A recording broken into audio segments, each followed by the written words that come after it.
कहीं आप भी अपने जुकाम बुखार को सिर्फ बदलते मौसम का असर तो नहीं समझ रहे? थोड़ा सतर्क हो जाइए। देश में कोविड-19 लौट आया है। हफ्ते भर में 883 नए केस मिले। कोरोना एक्टिव केसों की संख्या 1000 को पार कर गई है। इस हफ्ते कोरोना से 10 लोगों की जान चली गई है। आखिर कोरोना का नया वेरिएंट क्या है? ये कितना खतरनाक है? क्या वैक्सीनेटेड लोगों को भी दोबारा कोरोना हो सकता है? ऐसे ही 8 जरूरी सवालों के जवाब आज हम जानेंगे। पहला सवाल, भारत में इस वक्त कोविड-19 के कितने केस हैं और ये कितनी तेजी से फैल रहा है? तो जवाब है, केंद्रीय स्वास्थ्य मंत्रालय के मुताबिक भारत में 27 मई तक 1083 एक्टिव कोरोना केस हैं, जबकि पिछले हफ्ते यानी 19 मई तक सिर्फ 257 एक्टिव केस थे। एक हफ्ते में 800 से ज़्यादा केस जुड़े। केरल में सबसे ज़्यादा 430 एक्टिव केस मिले। इसके बाद दिल्ली में 104 एक्टिव केस हैं। दूसरा सवाल है कि भारत में कोरोना वायरस के कितने नए वेरिएंट मिले हैं और इनमें सबसे खतरनाक कौन सा है? तो उत्तर यह है कि फिलहाल देश में कोरोना के 4 नए वेरिएंट मौजूद हैं जो ओमिक्रॉन के सब वेरिएंट है। 2021 में वर्ल्ड हेल्थ ऑर्गेनाइजेशन यानी WHO ने कोरोना के नए वेरिएंट B11529 को ओमिक्रॉन नाम दिया था।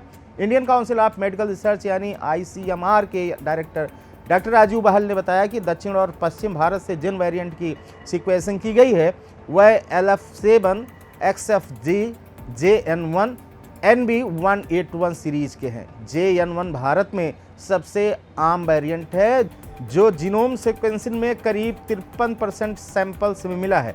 इसकी शुरुआत अगस्त 2023 में लग्जमबर्ग में हुई थी। भारत में इसका पहला मामला केरल में दिसंबर 2023 में सामने आया। तब यह ज़्यादा फैल नहीं पाया था, लेकिन अब यह तेज़ी से बढ़ रहा है।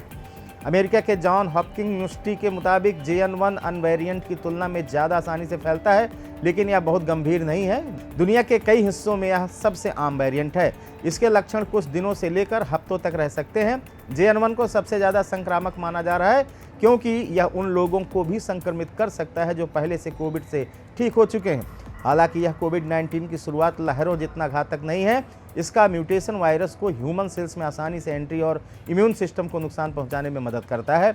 JN1 में करीब 30% म्यूटेशन है जो इम्यूनिटी कमजोर करते हैं। WHO ने इसे वेरिएंट ऑफ इंटरेस्ट की कैटेगरी में रखा है, यानी यह निगरानी के लिए महत्वपूर्ण है। हालांकि यह अभी तक वेरिएंट ऑफ कंसर्न यानी डेल्टा या ओमिक्रॉन जितना खतरनाक नहीं माना गया है। तीसरा सवाल है कि क्या कोरोना के नए वेरिएंट कैसे फैलते हैं और इसकी फैलने की दर क्या है? उत्तर यह है कि मीडिया रिपोर्ट्स के मुताबिक अभी देश भर में कोरोना के 1047 एक्टिव केस हैं। दिल्ली के अपोलो स्पेक्ट्रा हॉस्पिटल में सीनियर कंसल्टेंट डॉक्टर संचयन राय के मुताबिक नए कोरोना वेरिएंट्स भी पुराने कोविड-19 की तरह फैलते हैं। ड्रॉपलेट्स, जब तक कोई संक्रमित व्यक्ति खांसता, छींकता या बात करता है तो हवा में कुछ बूंदें फैलती हैं। डायरेक्ट कांटेक्ट, संक्रमित व्यक्ति के साथ डायरेक्ट कांटेक्ट यानी सीधे या शारीरिक संपर्क से फैल सकता है, खासकर अगर कोई उनके चेहरे, आंख या मुंह को छूता है।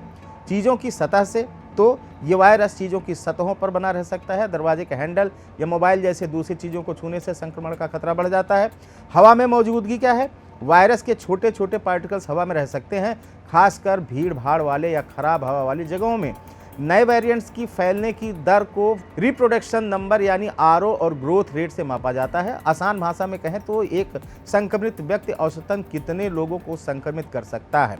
WHO के मुताबिक JN1 और LF7 का RO 4 से 6 के बीच है, जबकि कोविड-19 का RO 2 से 4 के बीच था। कोविड-19 के मुताबिक JN1 50 से 70% ज़्यादा संक्रामक है क्योंकि यह हवा में ज़्यादा आसानी से फैलता है और इम्यूनिटी को कमज़ोर कर देता है।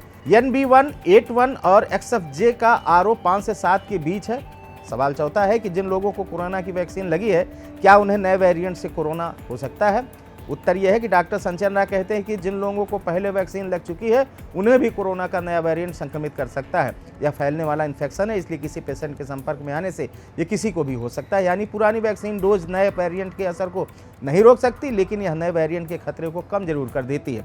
पुराने वैक्सीनेशन की इम्यूनिटी अभी भी पूरी तरह से कमजोर नहीं हुई है। यह आपके शरीर को नए वेरिएंट से लड़ने में मदद जरूर कर सकता है। पांचवा सवाल है, कोरोना के नए वेरिएंट का सबसे ज़्यादा असर किन लोगों पर हो रहा है? जवाब है कि गुरुग्राम के मरंगो एशिया हॉस्पिटल की डॉक्टर दीक्षा गोयल और दिल्ली के मैक्स हेल्थ केयर हॉस्पिटल के डॉक्टर संदीप बुद्धिराजा के मुताबिक कोरोना के नए वेरिएंट 4 तरह के लोगों पर असर कर रहे हैं। पहला, 65 साल से ज़्यादा उम्र के बुजुर्ग। उम्र के बढ़ने के साथ साथ इम्यून सिस्टम कमज़ोर होता है, जिससे JN1 XFJ और NB181 जैसे वेरिएंट्स आसानी से संक्रमण फैला देते हैं। जिन बुजुर्गों ने बूस्टर डोज नहीं लिया है जिनकी इम्यूनिटी कम हो रही है, वहीं शुगर, दिल की बीमारी और हाई ब्लड प्रेशर वाले बुजुर्गों में भी कोरोना का खतरा ज़्यादा है। दूसरा, 1 साल से कम उम्र वाले बच्चे। कुछ देशों में 1 साल से कम उम्र वाले बच्चों को भी कोरोना पकड़ में आसानी से ले रहा है। हालांकि भारत में ऐसे मामले कम हैं। हाल ही में एम्स ऋषिकेश में 3 नए मामले सामने आए, जिनमें एक बच्चा भी शामिल था। इस बच्चे को निगरानी में रखा गया है। तीसरा है कि कमज़ोर इम्यूनिटी वाले हर उम्र के लोगों को कोरोना हो सकता है। जिन लोगों की इम्यूनिटी कमज़ोर है या जिन्हें कैंसर, HIV या कोई बड़ी बीमारी है, उन पर कोरोना के वेरिएंट ज़्यादा असर डाल रहे हैं। इन लोगों में वैक्सीन से बनी एंटीबॉडीज़ कमज़ोर हो सकती है, क्योंकि इनकी इम्यूनिटी इसे झेलने में असमर्थ हो जाती है। चौथा, कि ज़्यादा सफ़र करने वाले लोग, यानी कि देश विदेश में ज़्यादा सफ़र करने वाले लोगों में कोरोना फैलने का खतरा ज़्यादा है, क्योंकि कोरोना के सभी वेरिएंट विदेशों से भारत में आए हैं। फ्लाइट्स और ट्रेनों में आसानी से वायरस फैल जाता है। हाल ही में नोएडा में 55 साल की एक महिला ट्रेन में सफ़र करके लौटी, जिसे XFJ संक्रमण हो गया। इसके अलावा जिन लोगों को पहले से स्वास्थ्य संबंधी समस्याएं हैं और जिन्होंने पूरा वैक्सीनेशन नहीं कराया, उन्हें कोरोना होना खतरा ज़्यादा है। दरअसल वैक्सीन की इम्यूनिटी समय के साथ कम होती है और बूस्टर डोज न लेने से जोखिम का खतरा बढ़ जाता है। छठा सवाल है कि क्या इसे बचने के लिए भी सोशल डिस्टेंसिंग, मास्क और सैनिटाइजर का इस्तेमाल करना होगा? जवाब यह है कि डॉक्टर संचन राय के मुताबिक नए कोरोना वेरिएंट से बचने के लिए सभी पुराने तरीकों का इस्तेमाल करना होगा जो कोविड-19 के दौरान किए गए थे।